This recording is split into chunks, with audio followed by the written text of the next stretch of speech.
कुरुक्षेत्र में महाभारत युद्ध का 13वां दिन अत्यंत त्रासदी भरा था। 13वां दिवस वह दिवस था जिस दिन अनीति अपने चरम पर थी। इसी 13वें दिन का वृतांत इस कविता के माध्यम से मैं सुना रही हूँ। जब कुरुक्षेत्र की समर भूमि में सरसैया पर भीष्म हुए, तब कुरु कलंक के नैनों में क्रोधाग्नि लगी और ग्रीष्म हुए। गुरुदेव बनेंगे सेनापति, यह चाल चली थी शकुनी ने, जिसमें फंसकर सब जूझ रहे वह जाल बुनी थी शकुनी ने। इस बार चली थी चाल अजब, जिसमें ना कोई संधि हो। इस बार चली थी चाल अजब, जिसमें ना कोई संधि हो। गुरुवर द्वारा वह ज्येष्ठ पांडुसुत समर भूमि में बंदी हो। फिर पांडव सेना में गुरुवर ने ऐसा तांडव नृत्य किया, जब समर मुंड से पाट दिया कुछ ऐसा चित्र विचित्र किया। निस्सेना की यह दशा देख अर्जुन को क्रोध अपार हुआ। बज उठी कृष्ण का पांचजन्य, फिर गांडीव का टंकार हुआ। कौरव सेना के होश उड़े, जब गुरुवर का रथ चूर हुआ। जो सोचा था वह विफल हुआ, सब सपना चकनाचूर हुआ। फिर कहा द्रोण ने दुर्योधन, मैं उससे पार न पा सकता। अर्जुन के रहते धर्मराज को बंदी नहीं बना सकता। फिर कहा त्रिगणों ने मिलकर, हम प्रण पे प्राण लड़ाएंगे। हम अर्जुन को ललकारेंगे और दूर तक ले जाएंगे। हम जान रहे हैं अर्जुन से पा सकता कोई पार नहीं, पर इससे बढ़कर मित्र तुम्हें मैं दे सकता उपहार नहीं। फिर क्या था ऐसी नीति बनी, फिर क्या था ऐसी नीति बनी, जिसको सबने मंजूर किया। उसने अर्जुन को ललकारा और समर भूमि से दूर किया। अर्जुन के जाते गुरुवर ने फिर कुछ नवीन संरचना की, जिसका भेदन हो सके नहीं, उस चक्रव्यूह की रचना की। पांडव सेना भयभीत हुई, यह देख शत्रुदल सुखी हुए। जो सदा शांत चित्त रहते थे, वो धर्मराज भी दुखी हुए। निस्सैन्य तात को दुखी देख फिर शेर बबर को जगना था। जो धनी धनुष के बनते थे, उनको भी नाक रगड़ना था।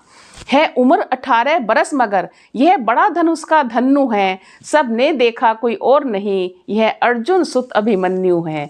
ये अर्जुन सुत अभिमन्यु है। मैं इसका भेदन कर दूंगा, यह भेद गर्भ में सुना हुआ। दादाजी चिंता दूर करो, यह सुन साहस सो गुना हुआ। फिर अभिमन्यु के पीछे ही कुछ तेज चले कुछ धीम चले। कुछ पैदल घोड़े रथ सवार ले, गदा गदाधर भीम चले। अर्जुन को ना रोक सका वे द्वार, तीसरे पार हुए। पर आज जयद्रथ के आगे चारों भाई लाचार हुए।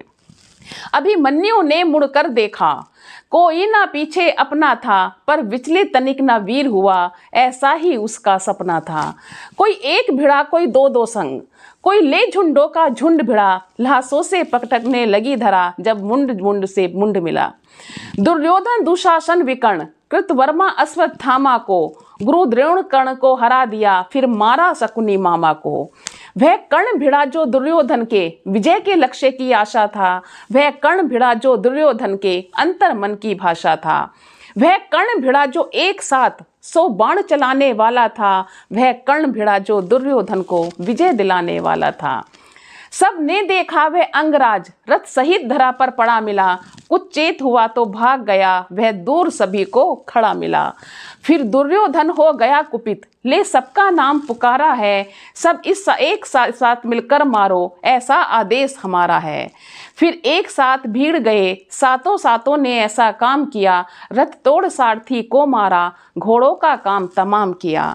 तलवार तीर सब टूट गए, तो रथ के चक्के उठा लिए। उस रथ के टूटे चक्कों के कितनों के छक्के छुड़ा दिए। यह देख अधम दुशासन ने तब सर पे गदा प्रहार किया। गिर गया धरा पे वीर, तभी पीछे से उसने वार किया। फिर बारी बारी से सबने उसके सीने पर वार किया। सब युद्ध नियम के भूल गए और ऐसा अत्याचार किया। सब मायापति की लीला है, मैं कृष्ण लिखूं घनश्याम लिखूं।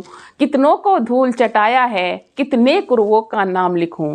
शब्दों में सह सुशीलापन, अब कविता को विश्राम लिखूं। मैं उस बालक अभिमन्यु को अब अंतिम बार प्रणाम लिखूं। मैं उस बालक अभिमन्यु को अंतिम बार